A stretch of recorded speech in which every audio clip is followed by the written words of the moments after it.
रंगा इतिहास है मेरा, शहीदों के है खूनों से, बिलखती मांग है अभी अभागिन माओ बहनों के, उन्हीं बिछुड़े शहीदों की कहानी याद आई है, राम जन्मभूमि है तो जिन्होंने सीने पर गोली खाई है।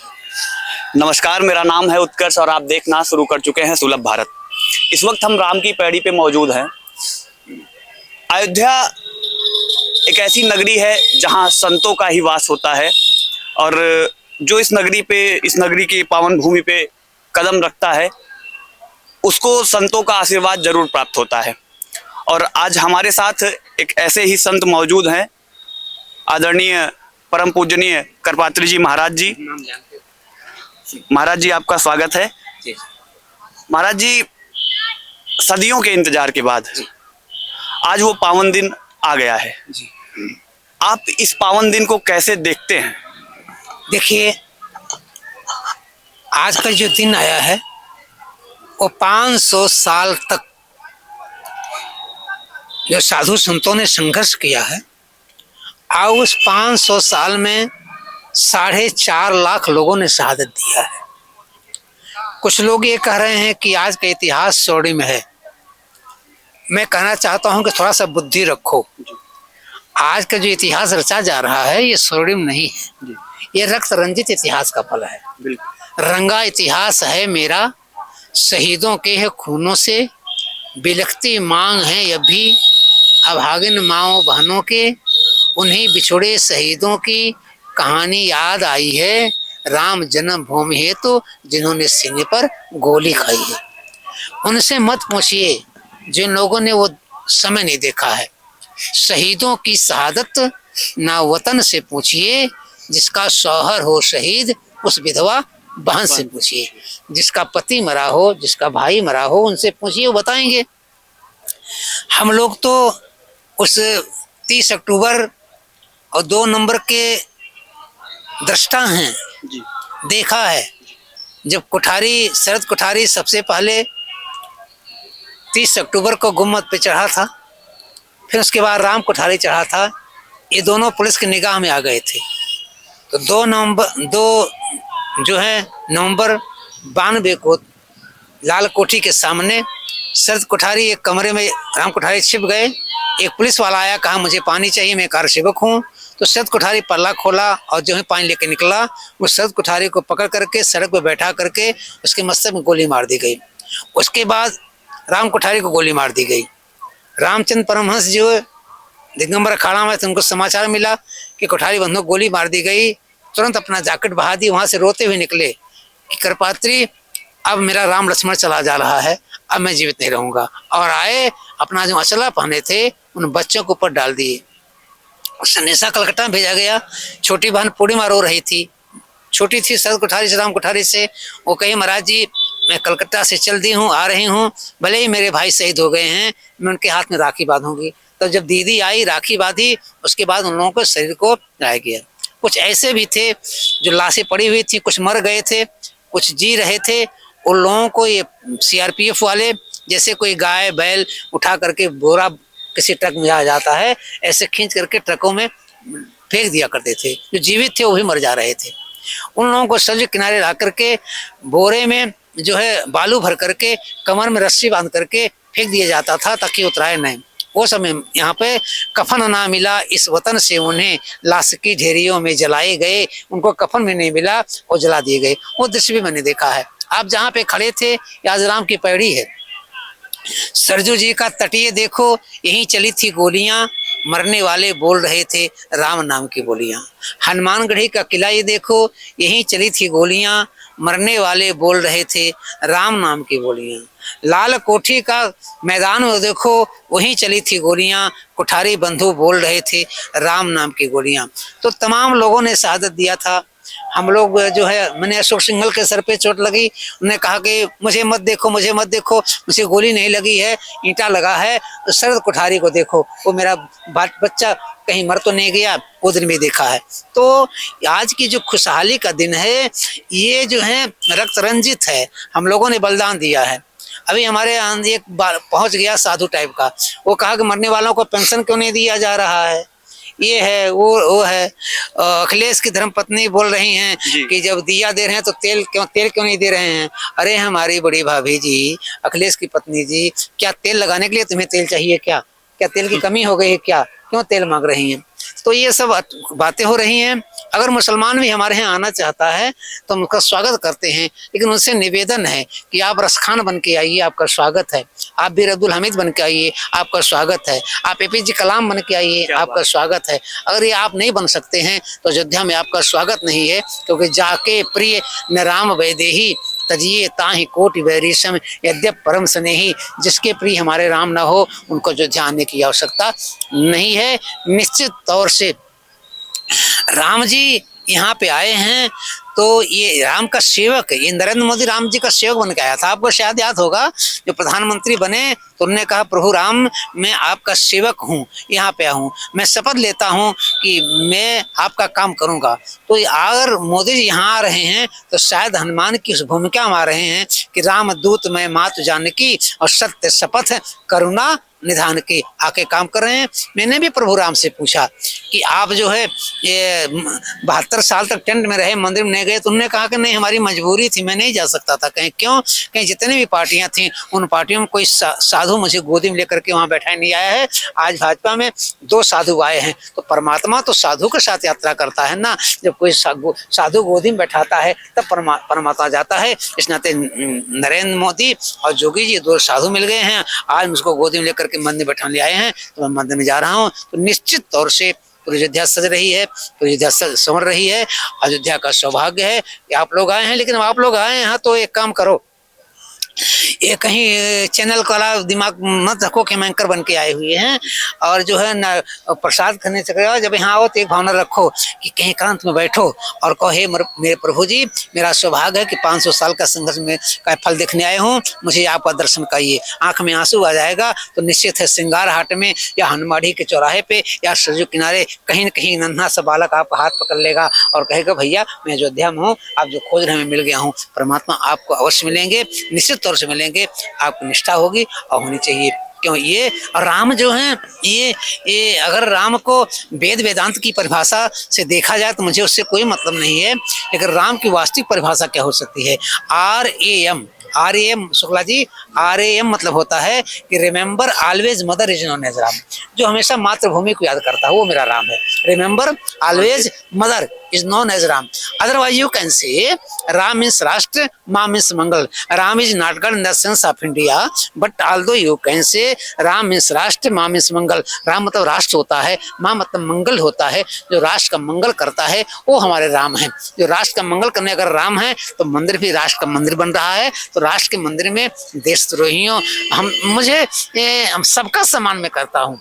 यहाँ की हर बेटी सीता है, यहाँ की हर बेटी राधा है, यहाँ की हर बेटी सलमा है, यहाँ की हर बेटी मरियम है। जो लूटे उनकी लाज, चाहे मुल्ला हो या हो महाराज, हिंदुस्तान छोड़ दें, हिंदुस्तान छोड़ दें, हिंदुस्तान छोड़ दें। मनोहर, बड़ी विनम्रता से मैं आपसे एक प्रश्न और करना चाहूंगा कि एक कहीं ना कहीं एक आवाज ये भी उठ रही है कि आदरणीय प्रधानमंत्री जी अगर प्राण प्रतिष्ठान के उस कार्यक्रम में भाग लेते हैं तो वो सपत्नी आए जी। तो इसको लेकर आप कैसे क्या देखते हैं? ये साधु प्राण प्रतिष्ठा करते हो कहाँ से पत्नी लावे? अगर साधु मंदिर में प्राण प्रतिष्ठा करता हो किराए पत्नी लावे का? वो संत है, साधु है, तो उसको पत्नी की क्या हो सकता है? और जोगी को अब कोई कहे कि जोगी पत्नी लेके आओ मैं तो अपना ब्याह करे हो। संतों के लिए पत्नी की आवश्यकता नहीं है। अगर संत और प्राण प्रतिष्ठा कर भी नहीं रहे हैं। 14 तारीख को हमारा खरवास खत्म हो रहा है, 15 तारीख से खरवास लग रहा है, तो 15 से लेके 22 तक के बीच में 7 दिन हमारे अलग अलग जजमान बने हुए हैं, अलग अलग अनुष्ठान चल रहा है, प्राण प्रतिष्ठा हो रही है उनके द्वारा, जजमान द्वारा। यह जो है 22 तारीख को आएंगे और 88 सेकंड का समय है। उसी 88 सेकंड के मुहूर्त में भगवान रामलला की आंखें से पट्टी खोलेंगे और राम जी से कहेंगे प्रभु मुझे देख लीजिए, मैं आपका दास हूँ, राष्ट्र का चौकीदार हूँ, आप मुझे कृपा कीजिए ताकि मैं देश संभाल सकूँ। इस नाते राम का सेवक आ रहा है, प्राण प्रतिष्ठा के लिए नहीं आ रहे हैं। महाराज जी, बिहार के उप मुख्यमंत्री हैं तेजस्वी यादव जी। उनका एक बयान आया जी कि जब तबीयत खराब होगी, जब कोई समस्या होगी तो आपको अस्पताल ही जाना पड़ेगा, मंदिर काम नहीं आएगा। नहीं, वो उनको भगवान सद्बुद्धि दें।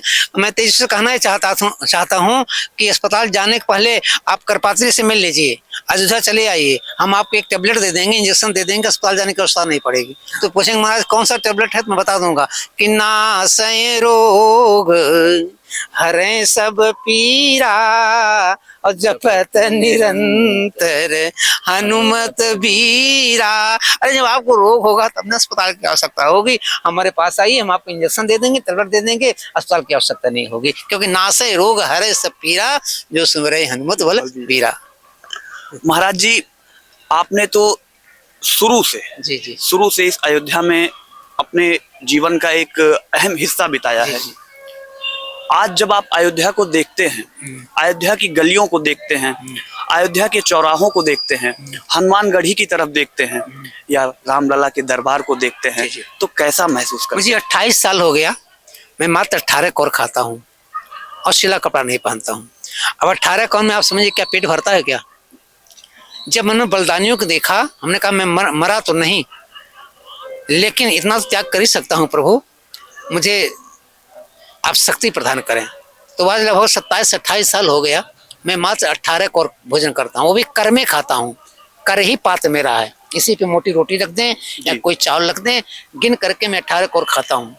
भूख नहीं जाती है, पेट नहीं भरता है, तभी संकल्प कारण मैं 18 कौर खाता हूँ। इस नाते मुझे करपाती लोग कहते हैं। आप कपड़ा देख रहे हैं, बांध कैसे पहनता हूँ, चाहे ठंडी हो, चाहे गर्मी हो, चाहे बरसात हो, चाहे लद्दाख के सीमा बोलने गया हूँ, चाहे कारगिल के सीमा बोलने गया हूँ, चाहे रामबन बोलने गया हूँ जम्मू कश्मीर में, चाहे ठंडा पानी बोलने गया हूँ, मैं उसी परिवेश में हूँ। तो मेरी भी प्रतिज्ञा तो पूरी हो रही है और अच्छा लग रहा है। इस नाते परमात्मा की आज जो 22 तारीख को जब प्रतिष्ठा हो जाएगी, और 22 तारीख भी एक तिथि अच्छी है। 22 तारीख को राम जी प्राण प्रतिष्ठा हो रही है, या 18 पुराण वेदों की प्रतिष्ठा हो रही है। मानस में आया है कि सुमति भूमि थल हृदय अगाधु वेद पुराण नादु। 18 पुराण और 4 वेद, इसकी संख्या शुक्ला जी 22 होती है, इसी नाते तिथि 22 की है। और जनवरी मतलब होता है परमात्मा कह रहे हैं मैं आ रहा हूँ, अब मुझसे कोई बरी नहीं रहेगा, हम जन जन में सबके पास आएंगे। अमित रूप प्रगटे तहि काला और जथा जुग मिले सभी कृपाला। अयोध्या में आप देखे होंगे 3-4 दिन से तो आप होंगे ही, आ जाए होंगे, हर मंदिर में जा रहे होंगे, तो माताएं अपने रामलला को फूलों से सजा रही हैं, जानकी सजा रही हैं, और बैठे बैठे गीत भी गा रही हैं। शुक्ला जी जब फूलों में सजा रही हैं तो माताएं गीत गा रही हैं। क्या गीत गा रही हैं? कि फूलों में सज रहे हैं मेरे अवध बिहारी, फूलों में सज रहे हैं, साथ साथ सज रही है, साथ साथ सज रही है जनक की दुलारी, फूलों में सज रहे हैं, फूलों में सज रहे हैं, फूलों में सज रहे हैं मेरे अवध बिहारी, साथ साथ सज रही है जनक की दुलारी, फूलों में सज रहे हैं मेरे अवध बिहारी। क्योंकि राम जी, आप एक पतली सी पुस्तक कभी पढ़िए, ऑटोबायोग्राफी आदि शतगुना written by doctor Karan Singh former Krishna Janmabhoomi. Auto आत्मकथा में लिखा है, किसी ने राम जी से प्रश्न किया कि how many mother have you, आपकी कितनी माताएं हैं? तो राम जी ने कहा मैं क्या बताऊं, 4 साल का था तो तात सुमंत की उंगली पकड़ करके मैं अयोध्या की गलियों में जाता था, तो कहीं गिर पड़ता था, जहां मैं कहीं गिर पड़ता था मैं रोने लगता था, तो जिसके दरवाजे में गिरता था मैं रोता था, उसके घर से कोई माँ ही निकलती थी, वो हमको गोदी में उठा लेती थी, हमारा धूल डालती थी, अंदर ले जाती थी, मैं रोता रहता था, तो माँ मेरे आंचल पे अपना आंचल मेरे मुख में डालती थी। तो अयोध्या की जितनी माताओं को मैंने दूध पिया है वो सब मेरी माताएं हैं। अयोध्या में आऊंगा सबसे पहले उन सबके यहाँ जाऊंगा और कहूंगा कि मैं कल कौशल्या नंदन नहीं हूँ, अयोध्या की आपका बेटा हूँ। तो अमित रूप प्रगटे तहि काला और जथा जोग मिले सब ही कृपाला। इस नाते हर मंदिर की माताएं ही सोच रही हैं कि रामलला जब आएगा, जिस घड़ी वो अपने महल में जाएगा, वही घड़ी वही तिथि मेरे भी मंदिर में आएगा, क्योंकि मैं भी उसकी माँ हूँ। और परमात्मा जब राम आते हैं सबसे पहले माँ से मिलते हैं। इस नाते फूलों में सज रहे हैं मेरे अवध बिहारी और साथ साथ सज रहे हैं जनक के द्वारे। और सबसे बड़ा दृश्य, सुंदर दृश्य वो होगा जब आप अयोध्या में आए हैं तो कनक भवन चले जाइए, आधा घंटा बैठिए, 20 मिनट में बैठिए, ये एंकर वाला ये सब सामान अलग कर दीजिए, आंखों में आंसू आइए और सोचिए प्रभु आपका दर्शन चाहता हूँ, और वहाँ लेट करके गुनगुनाइए कि कनक भवन दरवाजे पड़े रहो, कनक भवन दरवाजे पड़े रहो, जहाँ सिया राम जी विराजे पड़े रहो, जहाँ सिया राम जी विराजे पड़े रहो, बाबू पड़े रहो, भैया पड़े रहो, साधु पड़े रहो, कनक भवन दरवाजे पड़े रहो। लेकिन अंत में एक दुखद स्थिति बनेगी, मुझे याद है शुक्ला जी, जब राम जी की प्राण प्रतिष्ठा हो जाएगी तो शायद राम जी उतने खुश नहीं होंगे, और लोग पूछेंगे, मैं खुद पूछूंगा, और राम जी कहेंगे, राम जी को सब देखेंगे लेकिन राम जी किसी दूसरे को देखेंगे। और जब मैं पूछूंगा प्रभु राम से, प्रभु आप ये लोग इतने जनता आई है, आपके भक्त आए हैं, इनको आप नहीं देख रहे हो, आप कहाँ निगाह दे रहे हैं शुक्ला जी। उस दिन राम जी कहेंगे, देखो मैं अयोध्या में आ गया हूँ, मेरा भरत भी मुझे मिल गया है, मेरा लक्ष्मण भी मुझे मिल गया है, मेरा शत्रुघ्न भी मिल गया है, मेरी कौशल्या के कई सुमित्रा मिल गई हैं, मेरे पिता भी मिल गए हैं, सब कुछ मुझे अयोध्या में मिल रहा है, लेकिन मेरा वो शहीद होने वाला कारसेवक को नहीं मिल रहा है जो मेरे लिए शरीर का दान किया है। मेरे लिए मरने वाला मेरा भाई नहीं दिखाई पड़ रहा है, मेरा कोठारी नहीं दिखाई पड़ रहा है, मेरा वासुदेव गुप्ता घर नहीं दिखा रहा है। तो राम जी रोएंगे कि सब मुझे मिला तो मिला, लेकिन मेरा वो कारसेवक नहीं मिला जो मेरे लिए सही दान दिया था। निश्चित उसके लिए राम जी आकाश में रोएंगे और कहेंगे कि जब जब राम अवध सुधि करहीं, तब तब बारी विलोचन बही। ये वाशल है, हम तो अपने परमात्मा से राम से कहते हैं कि आप जगत की नियंता बने रहो, मुझसे कुछ मत नहीं है। हे विश्व के रचयिता, हे विश्व के रचयिता राम भारत में आजा, हे विश्व के रचयिता राम भारत में आजा, बैठ जाओ अपने महलों में, स्वागत है आपका, स्वागत है आपका, स्वागत है आपका। महाराज जी, आपको सुनना, आपकी वाणी को सुनना, आपके मुख से राम के भजन को सुनना, खो जाना होता है राम में। लेकिन मेरे कुछ कर्तव्य हैं, जिन कर्तव्यों का पालन करने मैं यहाँ आया हूँ, और बड़ी विनम्रता से मैं आपसे एक सवाल और पूछ रहा हूँ। एक पार्टी है आजाद समाज पार्टी जी, उसके नेता हैं चंद्रशेखर रावण जी जी। उन्होंने हाल ही में बयान दिया कि मंदिर जो है वो देश को गुलामी की तरफ ले जाएगी जी। इसको लेकर के आप क्या सोचते हैं? कैसा नाम तथा गुड़, जो उसका नाम ही रावण है, गुड़ भी वैसे तो गुड़ भी वैसा है। तो भगवान उनको सद्बुद्धि दे, और भगवान प्रार्थना में करता हूँ कि वो रावण नाम बदल दें और राम का शरणागत हो जाएं, राम उनको माफ कर देंगे। हम तो यही कहेंगे कि रावण आप जो है आपके सद्बुद्धि आवे, आप राम का विरोधी मत बनिए, और राम का विरोधी बन पाओगे तो तर नहीं पाओगे। मैंने किसी ने मुझे एक प्रश्न किया कि महाराज ये भाजपा फिर पार्टी बना लेगी, तो हमने कहा यार ये तो क्या बात बोलते हो, जब राम का नाम लेकर के पत्थर भी पार हो जाता है तो क्या भाजपा नहीं पार हो पाएगी? बड़े आराम से। जब राम का नाम लेकर के पत्थर भी तैर जाता है तो भाजपा नहीं तो पाएगी। तो जाके प्रिय न राम वैदेही तजिए ताहि कोटि वैरेशम यद्य परम स्नेही, मैं उस रावण को कहता हूँ कि रावणपन का परित्याग करके राम का शरणागत आ जाए, भगवान उसके ऊपर कृपा कर देंगे। महाराज जी, आपने कहा कि ये सत्य भी है और ये अति सत्य है कि राम के नाम से पत्थर भी तैरने लगते हैं जी। लेकिन आज भी एक बड़ा वर्ग है जी जिसको निमंत्रण भी गया है जी, लेकिन वो अब भी आने को तैयार नहीं है। उससे जब पत्रकार बंधु सवाल करते हैं तो यही कहता है कि शीर्ष कमान हमारी विचार करेगा तब हम जाएंगे। आप बताएं, ठाकुर जी के सामने आने के लिए एक पोर्टफोलियो होता है, एक पोर्टफोलियो होता है। कौन सा आता है कि निर्मल मन जन सो मोहि पावा, मोहि कपट छल छिद्र भावा। उनके अंदर कपट है और कपट होंगे तो नहीं आ सकते हैं, फिर आ रहे हैं, 15 तारीख को आ रहे हैं। 15 तारीख को लोग भी आ रहे हैं जो राम को काटने कहते हैं, और मैं स्वागत भी करूंगा। और सरयू में स्नान करेंगे, हनुमानगढ़ी प्रसाद चढ़ाएंगे, राम जी के पास जाएंगे, शरण गए प्रभु राखे हैं सब अपराध विसारे। राम के सब बेटे हैं, राम के सब बच्चे हैं। अगर कोई नालायक हो जाता है, यही प्रश्न तो है रामचरितमानस में।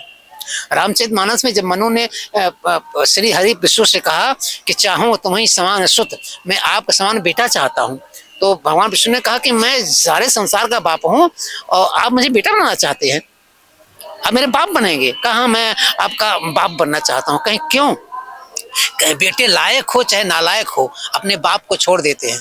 बेटे 5 बेटे जिसके पास होते हैं वो अपने बाप को छोड़ देते हैं, लेकिन बेटा नालायक हो चाहे लायक हो, लेकिन बाप कभी बेटे को नहीं छोड़ता है। मैं बाप बन जाऊंगा सरकार तो आपको नहीं छोड़ पाऊंगा। तो राम जगत के पिता हैं। राम अगर आएंगे तो राम उनको भी स्वीकार करेंगे, आशीर्वचन देंगे और उनकी भी नैया पार हो सकती है राम कृपा से। मनोहर, एक बड़ी विनम्रता से आखिरी प्रश्न आपसे।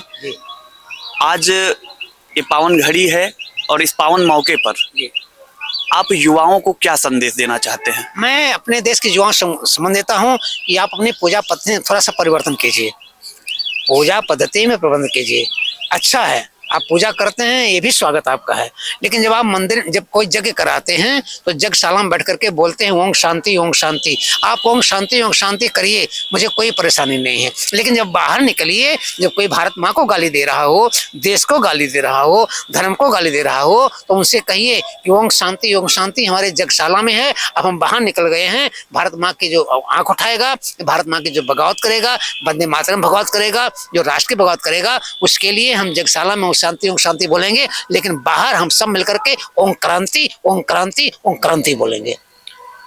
इस पूरे प्रकरण को पूरा देश 2024 के चुनाव से जोड़कर देख रहा है और आदरणीय प्रधानमंत्री मोदी जी 22 तारीख को स्वयं प्रभु के दर्शन करेंगे जी। आपको क्या लगता है कि 2024 का चुनाव किस दिशा में जाएगा? देखिए, होई है सोई जो राम रचि राखा, और को करी तर्क बढ़ा वही शाखा। राम जी उनके ऊपर कृपा करेंगे और राम जी उनको एकांत बुलाकर कहेंगे भैया एक काम और कर देना। कहें क्या? कहे रामा अवतार के बाद हमारा कृष्णा अवतार है, उसको भी ठीक कर देना। इस नाते में आपको आगे बढ़ा रहा हूँ। तो आपसे हमारे साथ परम पूजनीय करपात्री जी महाराज जी, जिनका आशीर्वाद, जिनका सानिध्य आज हमें प्राप्त हुआ, और यकीनी तौर पर मैं कह रहा हूँ, मैं हृदय से कह रहा हूँ कि मैं खुद को धन्य महसूस कर रहा हूँ। बहुत बहुत धन्यवाद महाराज। बोलिए श्री रामचंद्र की जय।